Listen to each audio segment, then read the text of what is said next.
नमस्कार दोस्तों, आइए सुनते हैं लेखिका दीप्ति मित्तल द्वारा लिखी हुई कहानी नज़रों के इस खेल में।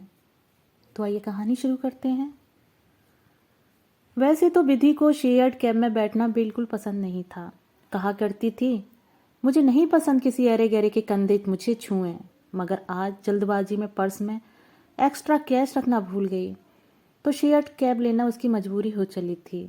बड़े उखड़े मूड से कैब का दरवाज़ा खोला, लेकिन फिर जो हुआ उसे तो ईश्वरीय योजना ही कहा जाएगा। वह जो पहले से कैब की पिछली सीट पर बैठा था, जिसके परफ्यूम से पूरी कैब महक रही थी, जिसने विधि को पहले कुछ पल ठहरी हुई नज़रों से देखा और फिर थोड़ा सरक कर बैठ गया। पता नहीं क्यों उसकी बाजू छू जाने से विधि को थोड़ा भी बुरा नहीं लगा था। वो पहली नज़र कुछ तो कमाल कर गई थी उसके भीतर। ऐसा होता है कभी कभी दो अपरिचितों में, पहली ही नज़र में एक कनेक्शन सा बन जाता है, दिल से दिल का तार जुड़ जाता है, कभी कुछ देर के लिए तो कभी जन्म जन्मांतर के लिए। विधि पूरे रास्ते बड़ा संभल कर बैठी रही, तन से भी और मन से भी। नजरें इधर उधर डोलकर वापस उसी अपरिचित की टोह में लग जाती, जिसके जरा सा छू जाने भर से वह अजीब सी सिहरन-सी महसूस कर रही थी। भैया, जरा अगले मोड़ पर बैंक के सामने रोकना प्लीज। आह, यह भारी और मीठी आवाज विधि के कानों में कैसा अमृत सा घोल गई। वह अपरिचित कैब से उतर गया। उतर का दरवाजा बंद करते हुए फिर वही कयामत की नज़र जो विधि की बड़ी बड़ी आंखों के रास्ते उसके दिल को भेद कर चली गई। कैब के चलते ही विधि ने गहरी सांस भरी। ये क्या हुआ है आज उसे? माना उसके पीजी कॉलेज का पहला दिन है, तो क्या उसकी वही 3 साल पुरानी कॉलेज लाइफ भी लौट आई है? किसी आकर्षक पुरुष को देखने भर से अंदर कुछ हलचल हो जाना, कुछ सोया सा जाग जाना, यह क्यों हुआ उसे खुद समझ नहीं आ रहा था। खैर, वह देहरादून के RV College of Fine Art के मेन गेट पर उतरी और पूछते पाछते अपने सेक्शन में जाकर बैठ गई। आधी से ज़्यादा क्लास खाली थी। सिर्फ एक कोने में 6-7 लड़कियों का ग्रुप चुहलबाजियां कर रहा था, जिसके कुछ कतरे उड़कर उस तक पहुंच रहे थे। क्या बात कर रही हो? सच्ची? किसने बताया? पक्की खबर? अरे एकदम पक्की, नताशा दी ने बताया। अरे वही सेकंड ईयर बी सेक्शन की सीनियर। वो बेचारी बेहद उदास लग रही थीं। क्यों न हो, उसने तो खूब दाने डाले थे मगर भुने नहीं। हा हा हा हा। सच्ची, आज तो ना जाने कितने दिल टूटकर बिखरे होंगे। इस दिल के टुकड़े हजार हुए, कोई यहाँ गिरा कोई वहाँ गिरा। फिर खिलखिलाती हास्य ध्वनियाँ। हाय, आपसे इस बेवफाई की उम्मीद न थी। चुपके चुपके एंगेजमेंट कराए। हमने तो सुना था आजीवन ब्रह्मचारी रहने का अटल इरादा किए बैठे हैं, तभी तो प्रपोजल नहीं भिजवाया था। वरना मम्मी पापा तो आए दिन पूछते हैं, कोई हो तो बता दो, वरना हम देखना शुरू कर देते हैं। एक लड़की अपने फ़ोन को निहारते बोली। शायद उसी हीरो की फ़ोटो खोल रही थी जिसकी ये सभी दीवानी बैठी थीं। विधि को यह सब सुनकर बड़ा गुस्सा आया। क्या नॉनसेंस मचा रखी है क्लास में। यहाँ पढ़ने आती हैं या यही सब करने? विधि खुद को उन लड़कियों से मैच्योर समझ रही थी। समझती भी क्यों ना। बीए के बाद 3 साल का ब्रेक न लिया होता तो आज इन सब की सीनियर होती। सोचा था आज पहले दिन थोड़ा जल्दी पहुंच किसी क्लासमेट से बात कर छूटा पोर्शन समझ लेगी। महीने भर लेट एडमिशन जो लिया था उसने। मगर ये सब तो न जाने किस कन्हैया की गोपियां बनी बैठी हैं। वैसे कौन है ऐसा जिसने सभी लड़कियों पर सामूहिक रूप से जादू चलाया हुआ है? जानने की उत्कंठा तो विधि ने भी महसूस की। कुछ मिनटों में क्लास भर गई। चुहलबाजियां अभी भी जारी थी। आएंगे कि नहीं? कहीं डेट पर तो नहीं निकल लिए अपनी बुडवी के साथ? हाँ, ये ना कहो यानी आज आई टॉनिक से भी जाएंगे। कोई फायदा नहीं हुआ आ जाने का। आ गए आ गए। एक खामोश चुप्पी और फिर गुड मॉर्निंग सर का मधुर गान प्रस्तुत हुआ। Good morning good morning. विधि के कान लड़कियों की बातों से हटकर खुद ब खुद उस गुड मॉर्निंग की तरफ खिंचे चले गए। वही कैब वाली मीठी आवाज़। ओ माय गॉड, चेहरा भी वही यानी बंदा भी वही। फिर एक सिहरन से उसका पूरा शरीर झंझना गया। पहले वह चौंकी और फिर एक मीठी सी हंसी भीतर ही भीतर फूट पड़ी। लगा जैसे वह भी उन्हीं लड़कियों के समूह में से एक हो चली थी। काश टाइम से एडमिशन लिया होता। एक हंसी ख्याल ने उसे गुदगुदा दिया। और फिर दूसरा ख्याल, ओह, इन्हीं महाशय की हाल ही में एंगेजमेंट हुई है जिसका शोक सारी लड़कियां मना रही हैं। यानी ये जादू सिर्फ मुझ पर नहीं चला था, बंदे की पर्सनैलिटी ही ऐसी है, कितनों को घायल किए बैठा है। ये थे फाइन आर्ट लेक्चरर नित्येंद्र शर्मा, जो दिखने में किसी फिल्मी हीरो से कम न थे, भले ही वह हीरो 70-80 के दशक का ही क्यों न हो। बड़ा मनमोहक सौम्य व्यक्तित्व, साफ रंग, लंबा कद, हल्के घुंघराले बाल और हर पल मुस्कराती मासूम सी आंखें। सोने पे सुहागा ये कि ये लेक्चरर बैचलर भी थे, तभी तो एमए फर्स्ट ईयर की लड़कियों के दिल इनको देखकर धड़क रहे थे। नित्येंद्र शर्मा ने आते ही अटेंडेंस ली। एक नया नाम जो आज ही रजिस्टर में जुड़ा था, पुकारा गया, श्रीमती विधि मिश्रा। तो उन्होंने नज़र उठाकर प्रेजेंट सर कहने वाली लड़की को देखा। उस पल जैसे वक्त रुक चला था। थोड़ी देर की स्तब्धता के बाद हड़बड़ाहट में रजिस्टर बंद किया और पढ़ाने के लिए उठे ही थे कि कॉन्ग्रेचुलेशन सर की बारिशें शुरू हो गईं। अरे भाई, किस लिए? हमें पता चला है सर कि आपकी एंगेजमेंट हो गई है। हम आपको बचकर नहीं जाने देंगे, हमें पार्टी चाहिए, कम से कम मिठाई तो बनती ही है। क्लास की सबसे चंचल नवयौवना इठलाकर बोली। नित्येंद्र शर्मा वापस हड़बड़ा गए और सकुचाती सी नजरें श्रीमती विधि मिश्रा के भावविहीन चेहरे का मुआयना कराईं। उतरा चेहरा बता रहा था कि वहाँ शायद हालात से समझौता हो चुका था। खैर, आज पोर्ट्रेट मेकिंग क्लास भी नित्येंद्र शर्मा की जिम्मे थी। सब छात्राएं अपने अपने काम में व्यस्त थीं। यूं ही घूमते घामते विधि के पास पहुंच गए और सकुचाते से पूछ बैठे, विधि जी, आपका नाम गलती से श्रीमती विधि लिखा गया है या? जी सर, वही नाम है। जवाब देते हुए विधि की नज़रें नीची रहीं और उसके ब्रश थामे हाथ कैनवास पर खेलते रहे। ओहो, बस यूं ही पूछा, क्योंकि आपको देखकर लगता तो नहीं। जैसे ही विधि ने नितेंद्र सर को नज़र उठाकर देखा तो लगा कि वे रंगे हाथों पकड़े गए। सच, आकर्षण की अपनी तरंगें होती हैं, जिन्हें कितना भी कैद कर लो दूसरे तक पहुंच ही जाती हैं। वे वहां से निकल लिए और किसी दूसरे स्टूडेंट का कैनवास देखकर कुछ समझाने लगे, मगर विधि साफ साफ महसूस कर रही थी कि सर की एक नज़र अभी भी उसी पर जमी है। 2 महीने नज़रों के इसी खेल में निकल गए। एक को श्रीमती के लेवल ने आगे नहीं बढ़ने दिया, दूसरी ओर जस्ट इंगेज्ड का नो गो बोर्ड टंगा था। मगर नितेंद्र सर की चाल ढाल और रंगत बदल चुकी थी। विधि के सामने कुछ असहज हो जाते थे। व्यवहार में एक संकोच सा फूट पड़ता था। उड़ती चिड़िया के पर गिरने का दावा करने वाली कुछ तेज तर्रार लड़कियों ने यह संकोच भांप लिया था, मगर श्रीमती के टैग ने विधि को बेनिफिट ऑफ डाउट दे रखा था। इस नए शहर की नई पेइंग गेस्ट विधि के बाकी दिन तो कॉलेज के सहारे कट जाते थे, मगर वीकेंड उसे काट खाने को दौड़ता। हर वक्त एक अजीब सी बेचैनी से घिरी रहती थी। इसीलिए सोचा मसूरी में हो रही एक आर्ट वर्कशॉप ही कर ली जाए, और वह शुक्रवार शाम को ही देहरादून से मसूरी के लिए निकल पड़ी। मसूरी का घंटे भर का ही रास्ता था। होटल में चेक इन कर एक सनसेट व्यू पर लगी बेंच पर जाकर बैठ गई। वहाँ मौसम कुछ खास खुला हुआ नहीं था। ढलते सूरज की बादलों से लुका छिपी चल रही थी। कुछ देर पहले हुई हल्की बारिश के बाद बादल फिर बरसने को तैयार बैठे थे, ठीक उसके मन की तरह। सोचा था इन खूबसूरत फिजाओं में आकर उसे अच्छा लगेगा, मगर हुआ ठीक उल्टा। न जाने क्यों दिल घनघोर उदासी से भर गया। भीतर सवाल उठ रहे थे, क्यों बैठी है यहाँ? क्या ज़रूरत थी यहाँ आने की? किससे भाग रही है? खुद से या नितेंद्र सर से? और क्या भागना संभव है? क्योंकि जिसकी यह खुराफात है वह तो हर पल उसके साथ चल रहा है। उसका अपना मन, जो आज कुछ ऐसा चाहने लगा है जो हो ही नहीं सकता।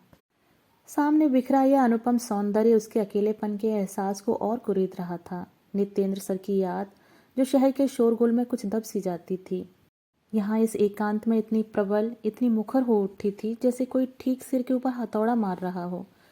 वह उन्हें इतनी बुरी तरह मिस कर सकती है, यह रहस्य अभी अभी उसके सामने खुला। जब यूं ही बैठे बैठे आंखों से कुछ आंसू लुढ़क कर गालों को भिगो गए, वह उन्हें बेरहमी से पहुंचकर आंख बंद कर बेंच की बैकपट से टिकाकर बैठ गई। बाहर के दृश्य से बंद आंखों के भीतर चल रहे दृश्यों से ज़्यादा सुकून देने लगे। हंसते मुस्कराते नितेंद्र सर, धीमे से विधि जी कहते नितेंद्र सर, उसके पोर्ट्रेट को करेक्ट करने के बहाने बेहद पास आते नितेंद्र सर, सबकी नज़रें बचाकर उसके कनखियों से देखते नितेंद्र सर। विधि जैसे किसी अंतहीन चलचित्र को देख रही थी। कभी कभी वाकई कोई दर्द दुआ की तरफ कबूल हो जाता है, सच्चे आंसू असर कर जाते हैं। तभी तो वह हो गया जो विधि की कल्पनाओं से भी परे था। अगली सुबह वर्कशॉप में नितेंद्र सर मौजूद थे। क्योंकि वर्कशॉप उन्हीं की थी। उन्हें देखकर विधि का मन किया कि भागकर लिपट जाए और उनसे लड़े। बता नहीं सकते थे आपकी ही वर्कशॉप है। कितना दर्द झेल रही थी कल शाम से, मगर आपको क्या। आज सर फॉर्मल की जगह हल्के आसमानी टी शर्ट और डेनिम जीन्स में गजब ढा रहे थे। एक इंस्ट्रक्टर की तरह नहीं, बल्कि टीम मेट की तरह सबसे घुल मिल रहे थे। विधि ने एक नज़र खुद पर डाली। ओह, कितनी लापरवाही से चली आई यहाँ। पुराना सूट, पुरानी चप्पल, बाल भी बेतरतीब से लिपटे हुए, चेहरे पर भी 12 बजे हैं। विधि खुद ही भीड़ में छिपने लगी, मगर कितना छिप सकती थी भला। सर खुद उसके पास आ गए और कहने लगे, आपको यहाँ देखकर खुशी हुई विधि जी, काफ़ी पैशनेट हैं आप कला के लिए। विधि कुछ कह न सकी। मैंने कल ही प्रतिभागियों के नाम की लिस्ट देखी थी, उसमें आपका नाम देखकर सोचा कि पूछ लूँ, अगर साथ चलना चाहें तो, मगर मेरे पास आपका नंबर नहीं था। विधि एक सांस में झट से अपना फ़ोन नंबर भूल गई और फिर खुद ही झेंप गई। उसे ऐसे देख सर मुस्करा उठे। आज नितेंद्र सर कुछ अलग ही अंदाज में थे, बहुत खुले हुए से लग रहे थे। उनकी कही हर बात विधि ऐसे मनोयोग से सुन रही थी जैसे कोई राम भक्त रामायण का पाठ सुनता है। फिर मॉडल पोर्ट्रेटिंग की शुरुआत हुई। सर ने एक बड़ी खूबसूरत लड़की को मॉडल बनने के लिए बुलाया तो वह बड़ी चहकते हुए आ गई। इधर सर उसके चेहरे और बालों को सही पोज दे रहे थे, उधर विधि की ईर्ष्या बाहर फूटने को तैयार बैठी थी। तभी उसकी नज़र नितेंद्र सर की एंगेजमेंट रिंग पर गई। ये क्या बेवकूफ़ी कर रही है।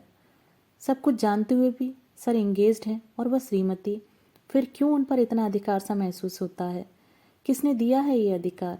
किसी ने नहीं। तो फिर ये जलन, ये पजेसिवनेस, एक बार टूटकर मन नहीं भरा जो दोबारा टूटकर बिखरने को तैयार बैठी है। मगर क्या करें, दिल है कि मानता नहीं। लंच ब्रेक पर नितेंद्र सर खुद ही विधि के पास आकर बैठ गए। तो विधि जी, कैसा लग रहा है यहाँ आकर। बहुत ही बढ़िया, इससे बेहतर तो कुछ हो ही नहीं सकता था। आप, मैं और ये खुशगवार मौसम। दिल में तो बहुत कुछ उबल रहा था, मगर मुंह से इतना ही निकला, गुड सर। बहुत सी नई चीज़ें सीखने को मिल रही हैं जो सिलेबस में कवर नहीं होती। हाँ वो तो है।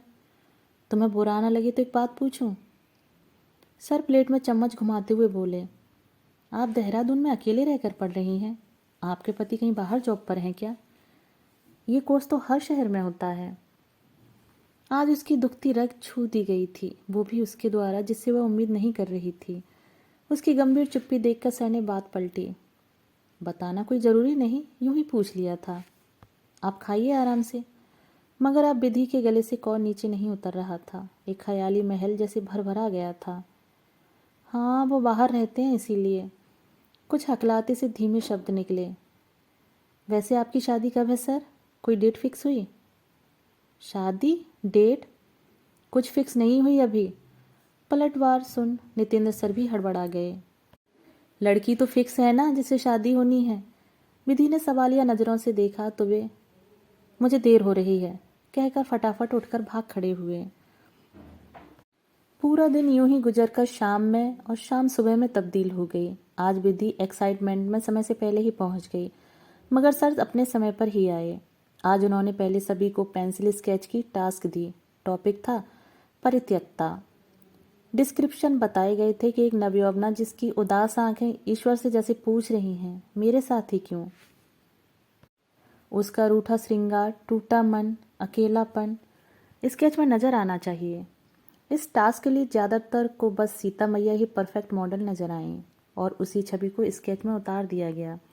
जंगल में बैठी बिरहणी स्त्री का अश्रुरंजित चेहरा, वेदना से झुका सिर। अरे बाप रे, कितनी कॉमन सोच है आप सबकी, कोई नवीनता नहीं। सब के सब जैसे कॉपी पेस्ट लग रहे हैं। तभी एक स्केच देखकर सर ठिठक गए। ये किसने बनाया है। नख शिक श्रृंगार धारण किए नाचती उछलती उत्साह से भरी खिलखिलाती लड़की। लगता है टास्क ठीक से नहीं सुना था। सुना था सर, विधि ने गंभीरता से जवाब दिया। तो फिर परित्यक्ता का मतलब जानती हो, जिसका साथी उसे छोड़ दे। क्या वह ऐसी होती है। क्यों नहीं हो सकती सर, यह उसकी अपनी चॉइस है। चाहे तो वो बाकी स्केच की तरह अपनी किस्मत को कोसते हुए आंसू बहाए, या मेरे स्केच की तरह एक जबरदस्ती का बंधन टूटने का सेलिब्रेशन मनाए, नाचे गाए और अपने जीवन की एक नई शुरुआत करे। विधि की आंखों की भाव भंगिमा देख नित्येंद्र सर को लगा जैसे उनके सामने कोई वीर रस में पगी कविता खड़ी हो। खूब लड़ी मर्दानी वह तो श्रीमती विधि मिश्रा थी। बाकी सभी वर्कशॉप से निकल रहे थे, मगर विधि को नित्येंद्र सर ने रोक लिया। उस एक स्केच ने शायद कहीं एक उम्मीद का दिया टिमटिमा दिया था। विधि जी, हिंदुस्तान है, यहाँ परित्यक्ता की वही परिभाषा है जो बाकी लोगों ने बनाई है। उसी इमेज पर नंबर मिलेंगे, आपके क्रांतिकारी विचार एग्जाम में नहीं चलेंगे। वहाँ मत बनाइएगा, 0 मिलेगा। मिलेगा तो मिले सर, कुछ मार्क्स के लिए मैं अपनी सोच नहीं बदलूंगी।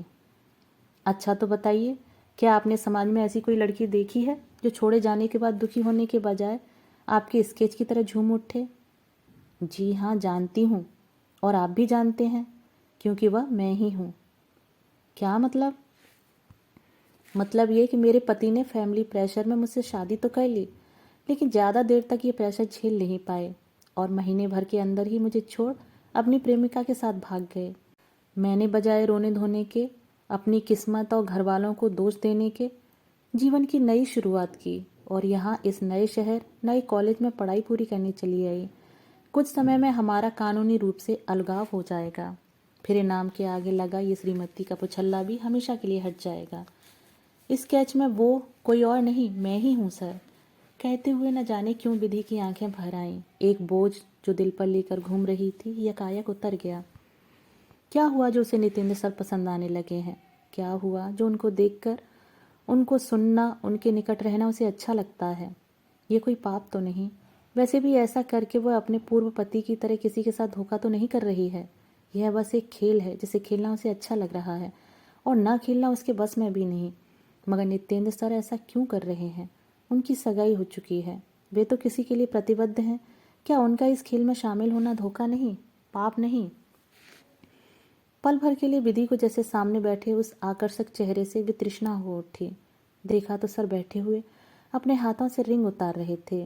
उंगली की वो लाल जगह, ओह, बड़ी अनकंफर्टेबल है ये, मैं इसे और नहीं पहन सकता। ये तो आपकी इंगेजमेंट रिंग है ना सर? Engagement ring? किसने कहा कि मेरी इंगेजमेंट हुई है? सभी लड़कियां कह रही थीं। क्या कह रही थीं? कह रही थीं कि जो कुछ कह रही थी वह बताना विधि के लिए संभव नहीं था। वो मुस्करा कर रह गई। आप तो कॉलेज में नई हैं और समझदार भी, इसलिए आपको बता रहा हूँ, पर प्लीज़ किसी से कहना मत। क्या सर? समझदार वाले कॉम्प्लीमेंट पर विधि थोड़ा इतरा गई। मेरी कोई इंगेजमेंट नहीं हुई, पता नहीं किसने अफवाह फैला दी। हाँ, इतना ज़रूर है कि मैंने इस अफवाह का खंडन नहीं किया। क्यों सर? ताकि इस कॉलेज में शांति से पढ़ा सकूं, वरना मुझे रोज़ मेरी बाइक में छिपा कर रखे गए लव लेटर प्राप्त होते थे। 4 महीने पहले न जाने किसने मेरा फ़ोन नंबर सार्वजनिक कर दिया था, तो शादी के प्रपोजल आने लगे थे। तो जैसे लड़कियां शादी के बाद मांग भरकर और मंगलसूत्र पहनकर सबको बता देती हैं ना कि आई एम बुक्ड, अब मेरी तरफ देखना भी नहीं। इसी तरह मैंने सोचा क्यों ना मैं भी एक फेक रिंग पहनकर कॉलेज की छात्राओं की ऐसी मेहरबानियों से बच जाऊं। तो कुछ फ़ायदा हुआ सर? विधि शरारत से बोली। फ़ायदे का तो पता नहीं, मगर नुकसान होता दिख रहा था, इसलिए आज उतार दी। कहते हुए जिस नज़र से नित्येंद्र सर ने विधि को देखा, उसका रोम रोम झंझना उठा। पहन लीजिए सर, कुछ अफवाहें बनी रहें, इसी में बेहतरी होती है। कहते हुए विधि ने नित्येंद्र सर के हाथों से रिंग लेकर उन्हें दोबारा पहना दी। नज़रों का खेल जो उस कैब में शुरू हुआ था, अभी पूरा तो नहीं हुआ था, मगर उसके विजेता दोनों ही खिलाड़ी थे।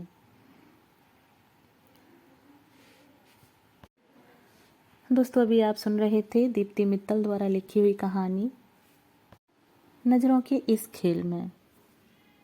दोस्तों, कहानी आपको पसंद आई हो तो वीडियो को लाइक शेयर ज़रूर करें। मिलते हैं एक और नई कहानी के साथ। धन्यवाद।